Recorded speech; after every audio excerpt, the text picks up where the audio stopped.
Hello, and welcome to another update video about silver. Here on the silver chart, I want to focus on the 4-hour time frame. We take a look at the key support levels and resistances that are relevant for next week from an Elliott wave point of view. So I see here two potential patterns, and they are both still overall bullish.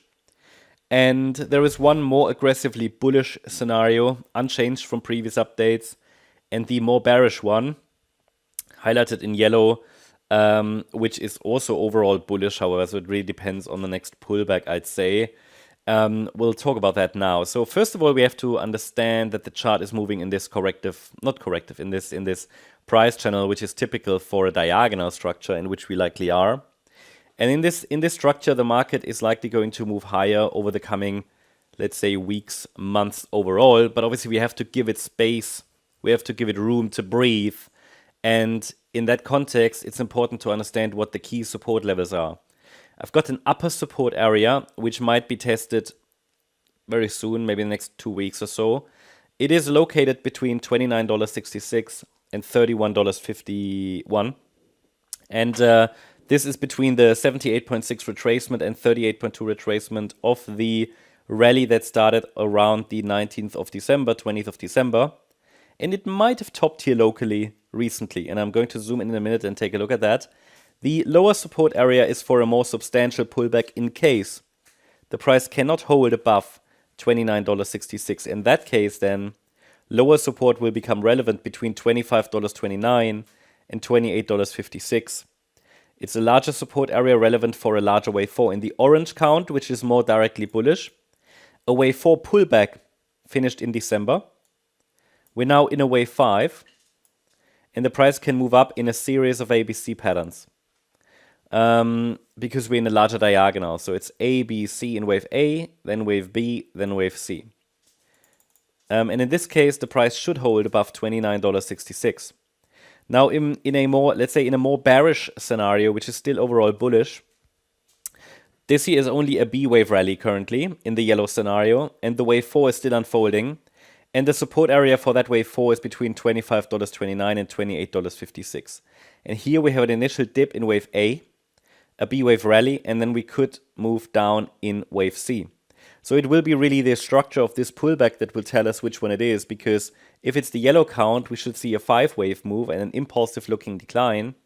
Whereas in the orange scenario, the pullback should remain a probably corrective move. So I'm going to zoom in now, take a look specifically at the microstructure, but these are basically the two scenarios, and it will be linked to a degree to gold. I mean, they're not directly correlating, but they're closely related. And if you're wondering about the gold chart, I mean, I also make or upload videos about gold here on this channel. And if you want to know more about a comparison between the two, and if you want to know about the context and the long-term silver chart, then check out my last silver video on the MCO Global channel.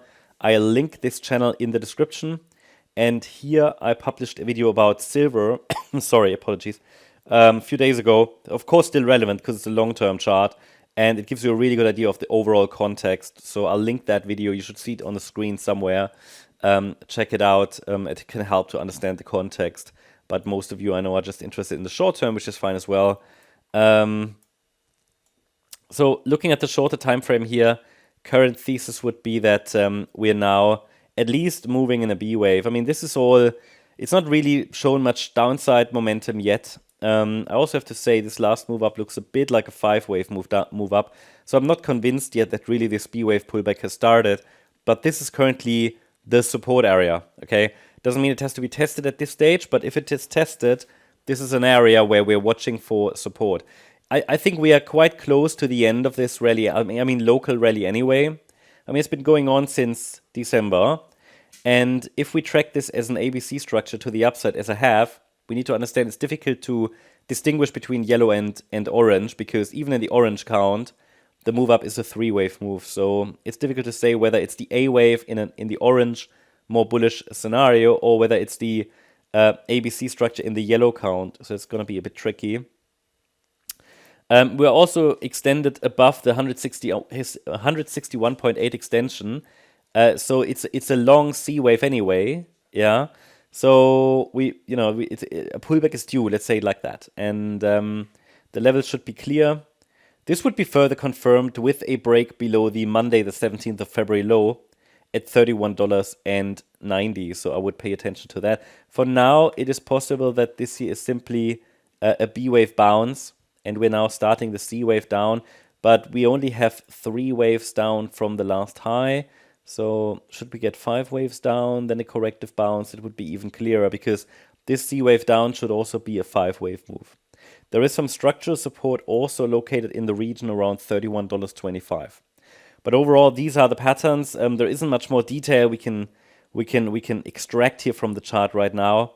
Support is clear. I mean, any break above the last swing high that formed mid-February should send us to the next resistance level at $34.12 and $34.88. But I think we're still getting close to the end of this rally. Okay, so yeah, I mean, we can also take a look at the 4-hour time frame, and you see that on the relative strength index, we're already dropping into the let's say the below 50 range. Yeah, so it's like also we had let me go to the daily chart. Daily. So you can even identify a slight bearish divergence here on the daily RSI. But it's not large, so yeah, I mean it starts to lose some momentum. Yeah, it starts to lose some momentum that also aligns with that view. Okay, we have to take a look at it next week, but this should give you all the key levels. Hope you liked the update. If you did, please hit the like button, leave a comment, and subscribe. And if you're interested in additional updates for the S&P 500 on a daily basis and regular updates about stocks, feel free to check out our stocks and S&P 500 service. You'll find the link in the description. Thank you very much. Bye-bye.